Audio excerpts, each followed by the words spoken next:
I see what a facilitator money is, but I find it hard to know what it feels like to have money. Then ignore it. Because there is a facilitator that is so much more important than money. We can't even find a fractional comparison, and that is energy and alignment. Money comes as a result of it. People will say, well, money is really helpful, and we acknowledge that it is because it affords me all of these opportunities. And we say, well, energy is so much more important than that, and you have it at your fingertips and you squander it. You don't tap into it. You have this big stream of energy flowing, and instead you choose a worrisome, bothersome thought and pinch yourself off from it. You have this stream of energy that is the clarity and the exhilaration of life that you're all reaching for, and instead you find somebody to be mad at and you pinch yourself off from it. And we say, it's vibrational poverty that's going on around here, not pinching yourself off from money. Money is a byproduct of alignment, you see. So just get focused upon what matters, and everything that you want will then flow. Nothing is about money. Take money out of the equation and put alignment, only alignment in, and watch what happens. Okay. How can I be more aligned with the masters who've come here to teach us on this planet? By acknowledging that all any of them have for you is an example of alignment. You make it sound so simple. What a master has mastered is alignment. And so it isn't what they say, it's what they demonstrate. And what they're demonstrating is alignment. So if you can focus on that, watch their characteristics. How do they seem to be? Are they worried or are they calm? Are they kind or are they mean? Are they frustrated or are they on top of life? Are they eager or are they depressed? Are they happy or are they sad? In other words, look for the emotional indicators of what they're doing with their vibration and mimic it. Let them teach you. Abundance, teach love, teach healing. Have those things present. Well, someone teaches love by loving. You teach through the clarity of your example. We offer so many words, and the words help us focus together. But our intention as we're playing with any of you is to get you focused into a feeling. So your questions are really good questions. And we started to say to you, when you said I have two questions, we started to say we have one answer. And it was alignment, which is annoying. But everything that we offer is everything that we offer. Every process that we've ever offered, every sentence that we've ever uttered, everything that we've ever offered to any of you has been with the intention of guiding you into alignment, which means we're wanting to soothe that thing you're doing that's keeping you from it. And I think that's part of the key too, is learning how to soothe. I need some of my hard drive erased because what I've learned. Or you don't need to erase it, just focus on the most beneficial parts of it. Well, sometimes when emotion comes up, well, that's too late. The emotion is already the indicator of how you've been focusing. That's what we're saying. If you wait until the manifestation or even until the emotion, now you're not out ahead of it. Now you're having the knee-jerk response. And that's what we meant when we were talking about momentum earlier. If you start in a neutral place, you could either promote the momentum that you want or not be a catalyst to the momentum that you don't want. In other words, you could stand in front of the car that's getting ready to roll off into the ocean and you could hold it where you want it to be. Or if you wanted it to move off into the ocean, you could give it a nudge and off it would go.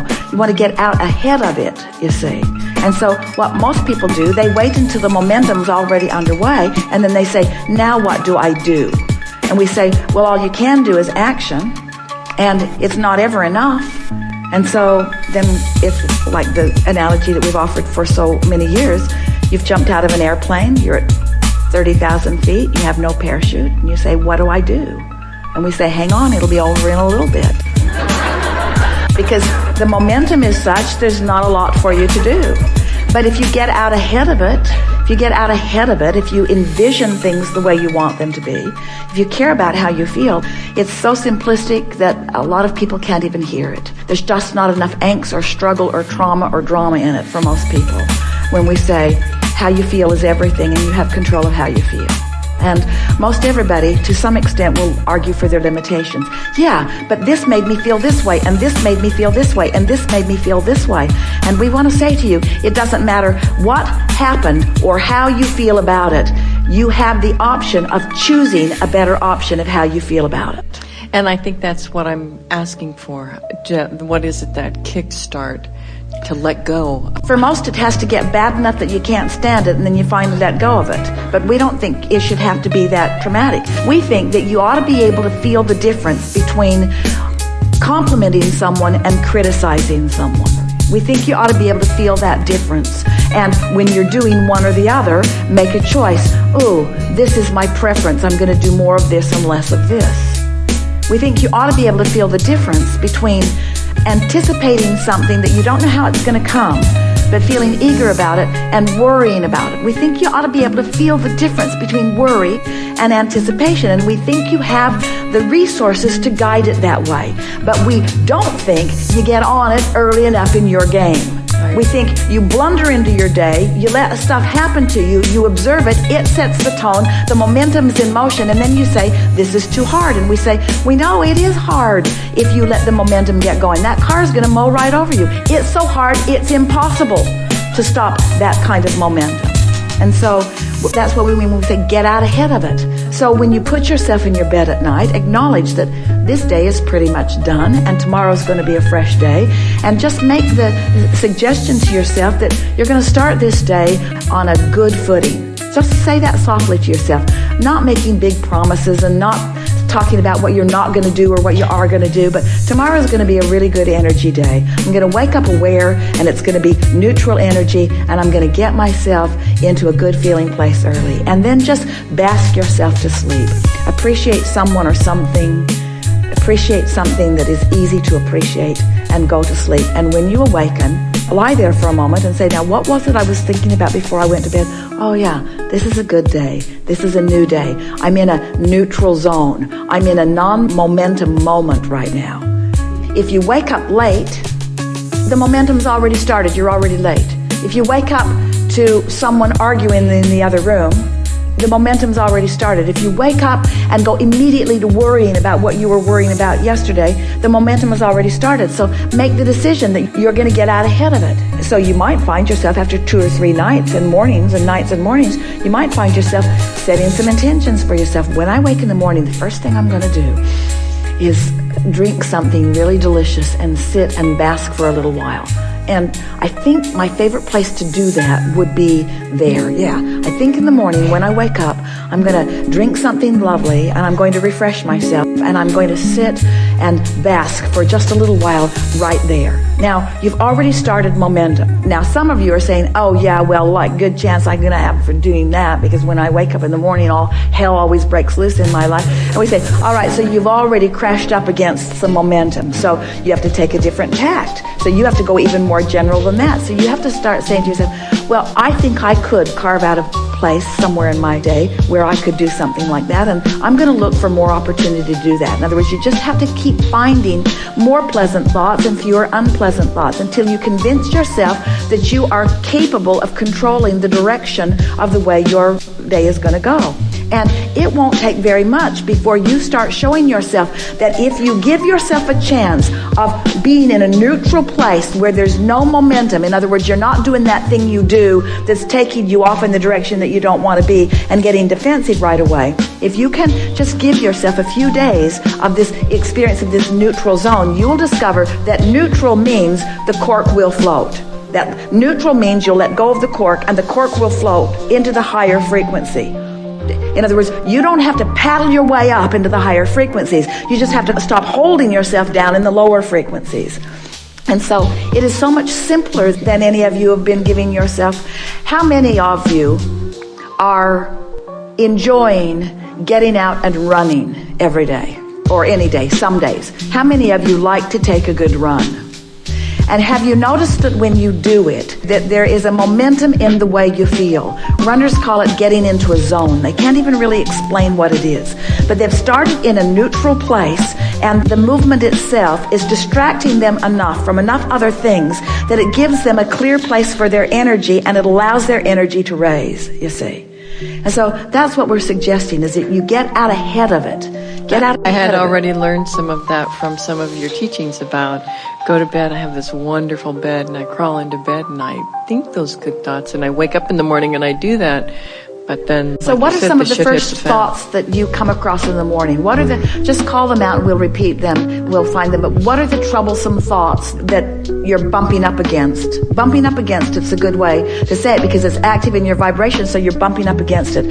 What are some of those early morning bumping up against unpleasant thoughts that you're finding?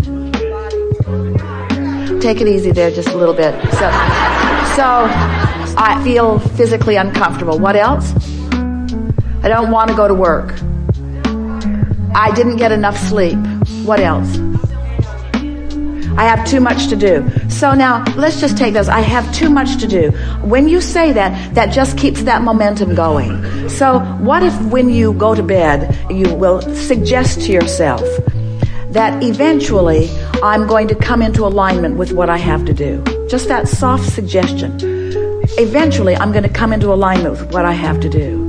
Eventually, I'm going to access the leverage of the energy that creates worlds, and I'm going to get that energy helping me out on some of this. Now, you've already, just with that statement, the night before you made that statement, when you wake up in the morning, if that previous thought had any momentum, it won't be as much momentum as it had before you made that statement. So now you awaken, and you might even notice that for the first time in a long time, you are feeling a little bit of ease. And then you want to stop and say to yourself out loud if you want to, but at least acknowledge that it happened, I am having a realization of some ease. That realization of that ease is a momentum that is different from what I've had before.